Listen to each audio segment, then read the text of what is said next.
Masih mirip dengan generasi sebelumnya, Vivo V27, kali ini Vivo V29 pakai tambahan embel-embel Aura Light Portrait with Smart Lighting. Apalagi tuh? Nah, buat lebih jelasnya mending disimak videonya sampai selesai.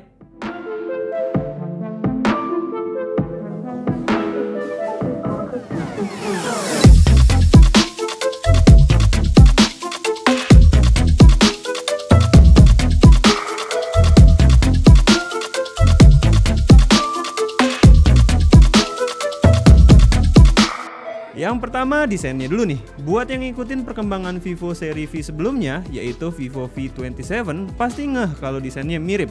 Mulai dari bagian belakang sampai depannya. Kesan mewah dan premiumnya sih dapat buat smartphone kelas menengah.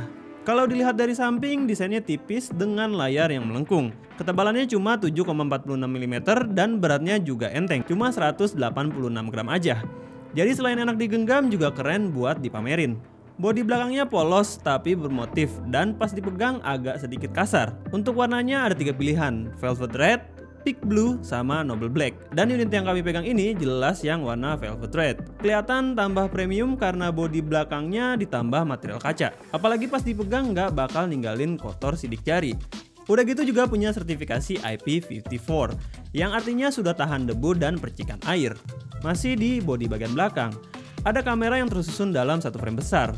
Dua bulatan paling atas itu kamera utama 50 megapiksel sama kamera ultrawide 8 megapiksel. Dan satu bulatan paling besar di bawah itu adalah LED flash yang dikasih nama Aura Light with Smart Lighting Control. Dan ini kita bakal bahas nanti di segmen kamera. Sementara dua bulatan kecil satunya adalah kamera bokeh 2 megapiksel dan satu LED flash standar. Untuk sisi kanan ada tombol fisik volume up dan volume down sama tombol power. Sisi atas ada mikrofon dan di sisi bawah ada SIM tray yang cuma bisa diisi sama 2 kartu nano SIM tanpa micro SD. Di sebelahnya ada mikrofon, port USB Type-C sama speaker mono. Buat layar mirip sama Vivo V27. Vivo V29 kali ini pakai desain layar lengkung yang disebut dengan Ultra Slim 3D Curved Screen. Lengkungnya kelihatan keren di setiap sisi. Cuma buat beberapa orang khususnya yang suka main game biasanya kurang suka sama desain ini. Soalnya lengkungan layar ini bikin megangnya gampang slip.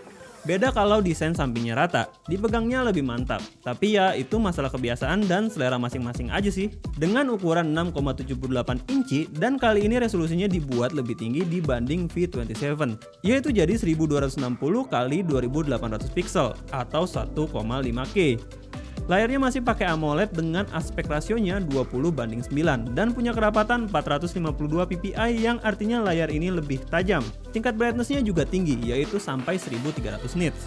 Pas kami tes untuk penggunaan outdoor, layarnya masih terlihat dengan jelas. Sebagai tambahan, Vivo juga nempatin sensor fingerprint di bagian layar, tepatnya sisi bawah. Sensornya cukup akurat dan responnya cepat. Dukungan SDR10 Plus dan refresh rate 120Hz bikin layarnya makin asik. Gambar terang, akurasi warna tajam, dan mulus pas scrolling di 120Hz.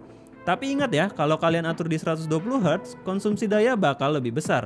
Jadi mending atur di pilihan Smart Switch yang akan menyesuaikan refresh rate secara otomatis. Fitur-fitur tambahan lain yang ada di Vivo V29 juga nggak kalah menarik. Di antaranya dukungan jaringan 5G yang udah support sama operator yang ada di tanah air. Terus ada fitur extended RAM yang bisa nambah virtual RAM 8GB. Dan nggak ketinggalan sudah ada NFC buat pembayaran digital atau sekedar cek e-saldo, e-money, atau kartu flash. Kali ini Vivo membawa kembali fitur Aura Light, mirip yang ada di Vivo V27. Fitur ini berupa LED flash yang dihadirkan berupa bulatan besar di bawah kamera belakang. Cuma bedanya dengan Vivo V29 kali ini, Vivo nambahin fitur buat pengaturan tone warna. Makanya kali ini fitur tadi dikasih nama tambahan jadi Aura Light with Smart Lighting Control. Saat aktifin fitur ini, kalian bisa menentukan tone warna. Mulai dari yang paling warm dengan warna kemerahan sampai paling cool dengan warna putih. Pengaturan bisa dilakukan secara manual dengan menggeser slide tone cahaya atau bisa dengan secara otomatis. Fitur ini juga nggak cuma bisa buat foto, tapi juga pas ngerekam video. Untuk itu kami coba mengambil foto portrait dengan 3 skenario dengan dan tanpa mengaktifkan fitur Aura Light. Jadi kalian sedikit banyak bisa lihat bagaimana hasil dari pengaturan tone pencahayaan yang berbeda. Berikut hasilnya.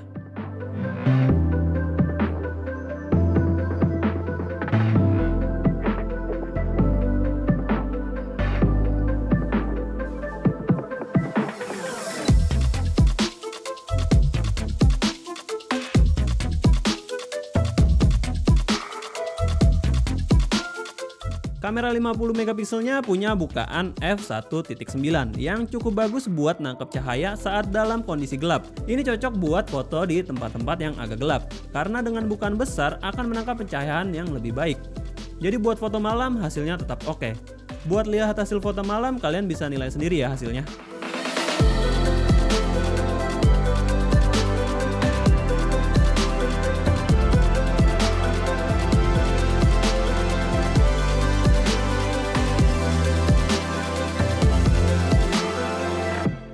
Uniknya, kamera Vivo juga bisa digunakan untuk foto bulan. Untuk itu kalian bisa pilih mode Supermoon. Pilihan ini mirip dengan HP flagship Vivo lainnya. Bedanya, di V29 ini Vivo cuma kasih mode zoom sampai 20 kali aja.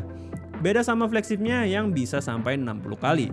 Udah gitu V29 cuma memanfaatkan kamera utama dan bukannya kamera telefoto. Lumayan lah buat foto seru-seruan untuk HP kelas menengah. Berikut contoh gambarnya.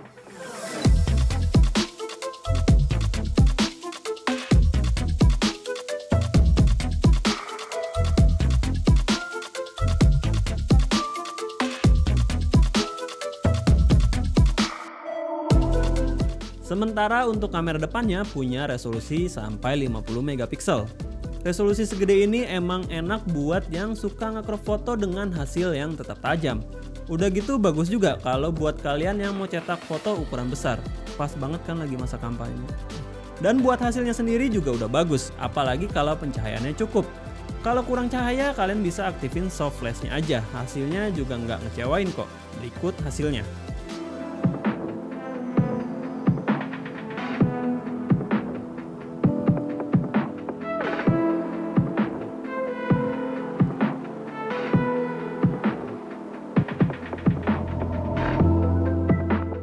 Dan buat yang mau bikin video, kamera utamanya bisa ngerekam sampai resolusi 4K dengan frame rate 30 fps. Dan kalau mau naikin frame rate-nya ke 60 fps, mesti nurunin resolusi ke Full HD. Berikut hasil video tanpa dan dengan fitur OIS.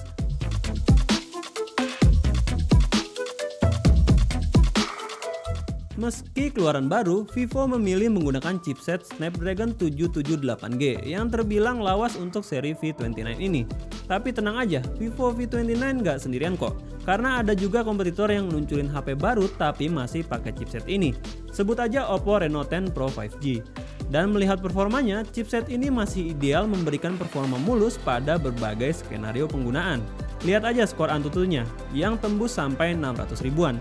Sedangkan Oppo Reno 10 Pro yang kami uji sebelumnya cuma sampai 500 ribuan aja. Performa bagus juga bisa dilihat pada skor lainnya kayak PC Max sama Geekbench. Untuk gaming juga nggak terlalu masalah, apalagi game lawas kayak Mobile Legends atau PUBG. Semua berjalan mulus. Gitu juga buat Genshin Impact. Semua nggak ada masalah selama kalian ikutin pengaturan default yang sudah ditentukan saat pertama kali menjalankan game ini. Kalau setting grafis kalian naikin, penurunan performa emang ada, tapi nggak drastis. Game masih berjalan mulus dengan drop FPS hanya di skenario tertentu yang tidak terlalu mengganggu. Buat ngerender juga lumayan lancar. Kami tes project video menggunakan video Full HD yang dikonvert ke resolusi 4K tanpa tambahan filter maupun efek. Hasilnya video selama 1 menit bisa dirender dalam waktu 55 detik aja. Menariknya lagi, saat jalanin pengujian tadi, suhu yang dihasilkan biasa-biasa aja alias nggak tinggi. Pas benchmark Antutu, peningkatan suhu terjadi sekitar 4 derajat. Dan main PUBG setengah jam juga cuma naik sekitar 3 derajat doang. Jadi aman lah main lama-lama.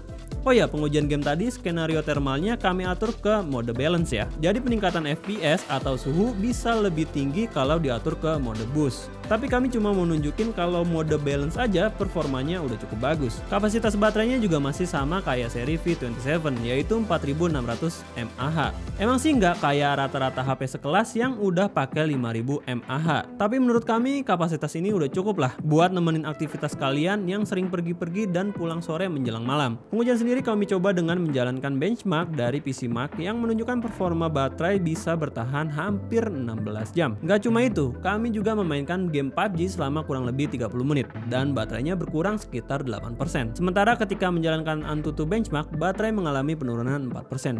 Jadi kalau kalian mau awet seharian, memang usahakan jangan jalanin aplikasi yang berat-berat. Kecuali kalau ada power bank atau bawa charger sih nggak masalah. Oh ya, untuk pengisian dayanya, Vivo kasih kemampuan fast charging 80 watt. Dengan teknologi ini, baterai bisa terisi penuh dalam waktu sekitar 40 menit. Cukup cepat, meski kami pernah mendapati kompetitor yang mampu mengisi waktu lebih cepat dengan spesifikasi sama. Masih berfokus buat pengguna yang hobinya foto-foto, khususnya anak muda kayak gue. Vivo V29 kali ini unggulkan lampu flash yang bisa diatur tingkat pencahayaannya lewat fitur Aura Light Portrait. Tambahan pengaturan ton cahaya pada lampu flash jadi pembeda dibanding generasi sebelumnya yaitu Vivo V27. Makanya Vivo kasih embel-embel with smart lighting pada jargon Aura Light Portrait-nya. Hasilnya emang beda, di mana foto potret dalam kondisi kurang cahaya jadi lebih tajam. Selain kamera, desain kekinian bergaya anak muda yang dinamis jadi keunggulan lain yang membuatnya asik buat dipamer-pamerin saat jalan ke mall atau pas nongkrong sama teman-teman. Apalagi pilihan warna merah dan birunya lebih kelihatan ngejreng dibanding warna hitam yang kelihatannya biasa aja. Belum lagi layar lengkungnya yang bikin makin kelihatan keren. Meski menggunakan chipset yang tidak terlalu baru, namun performanya masih mumpuni buat segala macam aktivitas. Ngegame lancar, rendering mantap, medsos pun nggak masalah. Buat nonton layarnya cakep, belum lagi buat foto-foto, semuanya oke banget. Semua fitur tersebut dibanderol dengan harga Rp5.999.000. Harga ini khusus untuk kombinasi memori 8GB plus 256GB. Kalau ngerasa kurang dan mau kapasitas yang lebih besar, Vivo V29 juga hadir dengan kapasitas 12GB plus 256GB yang punya harga di Rp6.999.000. Gimana nih menurut kalian? Kemahalan atau enggak nih? Worth it atau enggak? Komen di bawah ya. Oke, mungkin sampai di sini dulu pembahasan kita tentang V29 kali ini. Jangan lupa like, share, dan subscribe channel ini sebagai bentuk dukungan dan semangat untuk kami. Jangan lupa juga kunjungi pemschannel.com agar dapat melihat perkembangan teknologi khususnya di bidang IT. Join Discord server kami dan follow sosial media kami yang ada di kolom deskripsi. Sekian dulu gue Zul, sampai jumpa di video selanjutnya. Bye-bye!